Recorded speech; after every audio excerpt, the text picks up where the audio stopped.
Okay, shout out po mga kakwakwak. Atin pong dadalawin ng ating itikan. Tignan po natin kung kumakain sila. Yun po.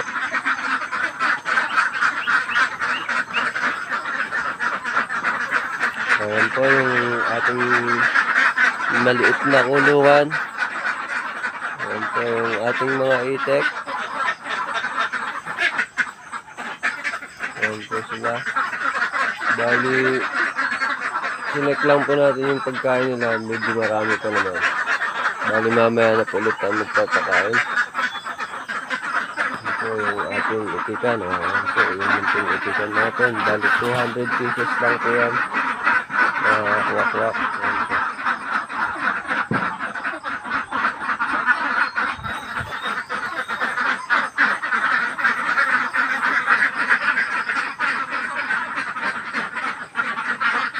Check lang po natin. Okay, maraming salamat po.